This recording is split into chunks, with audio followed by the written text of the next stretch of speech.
CHA सुफ़ा university में FPCCI के इश्तराक से पोस्ट कोविड-19 ग्लोबल सप्लाई चेन क्राइसिस की मुनासबत से सेमिनार मुनक़्क़िद किया गया।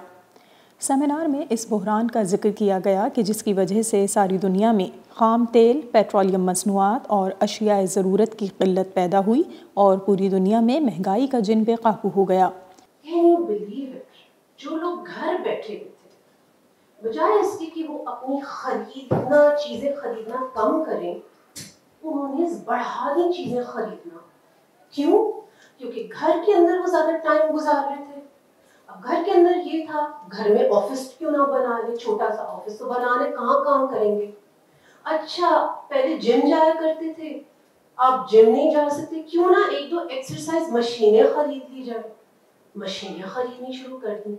घर पहले सोफा टूटा हुआ था, कोई बात नहीं, लेकिन अब तो पूरा दिन 24 घंटे घर में, घर को भी चलो ठीक है थोड़ा सा और बेहतर कर लेते हैं। बजाय इसके जो सब दुनिया ने सोचा था, बिजनेसमैन ने सोचा था कि डिमांड कम होगी, डिमांड तो बढ़ने लग गई। सामीन को बताया गया कि सनअती इदारों में अफरादी क़ुव्वत, सरगर्मियों, मालूमात और वसाइल के जामे निज़ाम के ज़रिए मसनूआत की सारिफ तक रसाई को सप्लाई चेन कहा जाता है। यानी जैसे चेन की मुनज़्ज़म व मरबूत हरकत साइकिल को आगे बढ़ाने पर आमादा करती है, वैसे ही फराहमी की जंजीर कुदरती और इंसानी वसाइल, खाम माल और अज्जा को तैयारशुदा मसनूआत में तब्दील करके गाहक तक पहुँचाने के लिए लाजमी है। इस जंजीर का अगर एक हल्का भी दुरुस्त अंदाज और सिमत में काम ना करे तो सारिफ तक मतलूबा मसनूआत की फराहमी रुक जाती है। नक़्ल हमल इस जंजीर का एक कलीदी हल्का है जो कोरोना से बुरी तरह मुतासिर हुआ है। बंदरगाहों पर चूँकि मज़दूरों का हुजूम होता है, इसलिए वहाँ मेहनत कशों की तादाद को महदूद कर दिया गया और ज़्यादा से ज़्यादा अफराद को दिहाड़ी का मौका देने के लिए औकात कार कम कर दिए गए। बहरी ट्रैफिक जैम से अमरीका और यूरोप को जिन मुश्किलात का सामना रहा वो अपनी जगह, लेकिन इसके नतीजे में सारी दुनिया मुतासिर हुई। यानी कीमतें बढ़ने का सबब तलब में इजाफा नहीं बल्कि फराहमी की जंजीर टूट जाने के सबब रसद में खलल वाक़ हो गया है। पाकिस्तान के अंदर जब कोविड आया तो पहला हमारा मसला ये था कि सबसे पहले तो हमारे को ये एहसास हुआ कि हमारा माल नहीं बिकेगा। जो फर्स्ट जो हमारा इम्प्रेशन था वो ये था कि हमारा माल नहीं बिकेगा, क्योंकि सब लोग फूड की तरफ जाएंगे। I am in textile business, तो सब लोग फूड की तरफ जाएंगे, तो nobody is going to buy clothing and nobody is going to buy the non essential items, they will only go for food. और आप सब लोगों ने भी देखा होगा, हमने भी देखा कि छोटे छोटे स्टोर्स के अंदर भी सारे शेल्फ खाली हो गए थे।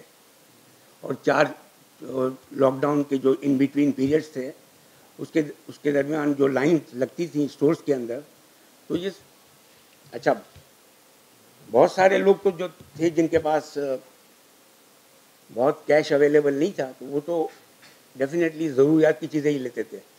लेकिन मैंने अपनी आंखों से देखा है लोगों को बेतहाशा दवाइयाँ लेते हुए। मतलब अभी मिसाल के तौर पर कोई दवाई है जो पैनाडोल है, तो आप लेते होंगे महीने में 1-2 स्ट्रिप्स या ज़्यादा ले लेते होंगे। वहाँ तो लोग डब्बे भर रहे थे। तो मैं भी एक दवाई लेने के लिए खड़ा हुआ था, तो मैंने उसको पूछा भी, मेरे साथ जो ये परचेजिंग कर रहा था, मैंने कहा भाई ये तुम इतनी सारी क्यों ले रहे हो यार, खामा के अंदर सप्लाई शॉर्ट हो जाएगी हर जगह के ऊपर। तो बोला मैं क्या करूं भाई, मेरे को तो डर लगता है, मैं तो घर में अपनी चीज़ें स्टॉक कर रहा हूं और आप भी करो। तो मैंने कहा मैं तो बिल्कुल नहीं करूंगा, अल्लाह मालिक है। तो ये तो हुआ। इसके बाद हमारी फैक्ट्री में लॉकडाउन हुआ और initially Sindh government was the one who said that no industrial activity in the factories. ये कराची के लिए ज़्यादा यूनिक था। इंटीरियर सिंध में, इंटीरियर पंजाब में तो इतनी सारी डिस्टर्बेंस नहीं हुई, ना इतनी सारी लॉकडाउन्स हुए, लेकिन हमारे यहाँ ये हुआ। फिर इन्होंने 15 दिन के बाद जो है वो एक्सपोर्ट इंडस्ट्रीज़ को अलाउ किया। फिर इसके 2 महीने के बाद gradually they allowed domestic supply के लिए चीज़ें किया। तो ये तो सूरत हाल बनी। लेकिन सबसे जो बड़ा हमारे सामने जो पिक्चर थी वो ये थी कि हम अपनी लेबर को तनख्वाह कैसे देंगे। दैट वाज द बिगेस्ट हमारे सामने इशू था। ये तो हो नहीं सकता था कि हम हाथ खड़े कर दें और अपने एम्प्लॉयज़ को बोलें कि भाई हमारे पास पैसे नहीं है। ऐसे भी एम्प्लॉयज़ हैं जो 40-40 साल से हमारे साथ काम करते हैं और ऐसे भी थे जो 4 महीने पहले भी आए थे। तो इनको हम ये तो नहीं बोल सकते थे कि आप जो है वो हमारे पास पैसे नहीं है और आप लोग जो है वो कल से फारिग। This was at least we never हमने नहीं सोचा इस तरीके से। तो हमारे साथ जो कैश फ्लो का प्रॉब्लम आया, वो जो हमारी बैंक्स की जो लिमिट्स थी वो भी हमने एग्जॉस्ट की। हमारे अपने पर्सनल जो सेविंग्स थी उसको भी इस्तेमाल किया और लोगों को तनख्वाहें दी। और ये मैं आपको ये बोल सकता हूँ कि तकरीबन 90% या 70-80% के लगभग इंडस्ट्रीज़ ने ये काम किया था। फिर गवर्नमेंट ने, स्टेट बैंक ऑफ पाकिस्तान ने एक सैलरी का इंसेंटिव पैकेज दिया 1% के ऊपर, गवर्नमेंट ऑफ पाकिस्तान ने। और उससे जो है हम लोगों ने वो एक्चुअली वो ये था कि जो कंपनी अपने एम्प्लॉयज़ को ले ऑफ नहीं करेगी तो उसकी जो तनख्वाह है वो आप बैंक से बोरो करें उतनी अमाउंट और आपको 1% इंटरेस्ट देना पड़ेगा। तो लोगों ने वो भी यूज़ किया और इस तरीके से ये सिलसिला चला। लेकिन इसके बाद ये जो मिस वरत ने बताया अभी आपको कि all of a sudden international market में हमारी चीज़ों की डिमांड बढ़ गई, जो अब आपने तो बड़ा फैक्ट्स एंड फिगर से बताया, लेकिन मुझे नहीं मालूम है कि हमारे पाकिस्तान की क्यों इतनी डिमांड बढ़ी। जो मैंने एनालाइज किया कि हम लोग जो पाकिस्तान इज़ अ सप्लायर जो कम लेवल के ऊपर चीज़ें सप्लाई करता है, यानी प्राइस वाइज पाकिस्तान की चीज़ें सस्ती थी जो बेसिकली घर के अंदर इस्तेमाल करते हैं आप। जैसे अगर टी शर्ट्स हैं, जैसे अगर पैंट्स हैं या जॉगर्स, हम तो जॉगर्स तो बनाते ही नहीं है, लेकिन चप्पल हैं जो हैं वो सब चीज़ें सस्ती वाली। तो लोग घरों में बैठे हुए थे तो वो बाहर जाना आना नहीं हो रहा था, घर में ही पहननी थी चीज़ें, तो सस्ती चीज़ें लोग ज़्यादा इस्तेमाल करना शुरू की। This is what I think. और इसकी वजह से हमारे यहाँ demand I. Pakistan was the first one जिसके यहाँ टेक्सटाइल बढ़ना शुरू हो गई। एक तो वैसे ही हम लोग बहुत हर चीज़ में हम पीछे ही होते हैं, लेकिन इस मरतबा ये हुआ कि पाकिस्तान की जो प्रोडक्ट्स की जो डिमांड थी वो अगर आप पूरे रीजन में देखें टेक्सटाइल के अंदर सबसे पहले पाकिस्तान की टेक्सटाइल में एक्टिविटी जनरेट होना शुरू हो गई थी और हम काफ़ी बड़े खुश हो रहे थे और ऐसा हो रहा था। तो ये डिमांड हमारी जो है बढ़ गई और इसके बाद तो फिर गवर्नमेंट ने भी काफ़ी इंसेंटिव दिए और माशाल्लाह से अभी जो है इंडस्ट्रियल एक्टिविटी जो है वो पाकिस्तान के अंदर बहुत तेज़ी से बढ़ रही है। अब सवाल एक जो है कि आगे क्या होगा, जो एज अ बिज़नेस जो हम समझते हैं कि मुझे यूँ लगता है कि नेक्स्ट 6 मंथ्स, भले आपका अपना एनालिसिस है, लेकिन मुझे यूँ लगता है कि within next 6 months the supply chain is going to stabilise.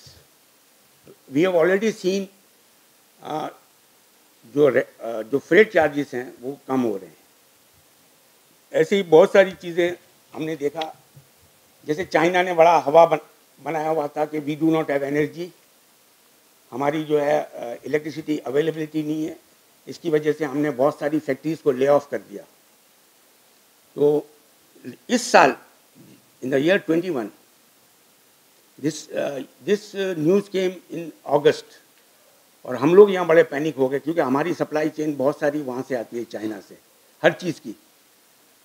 तो अगर हमें महीने की अगर 100 आइटम की ज़रूरत थी तो हम सब ने 150 और 200 आइटम चाइना से इंपोर्ट कर लिए।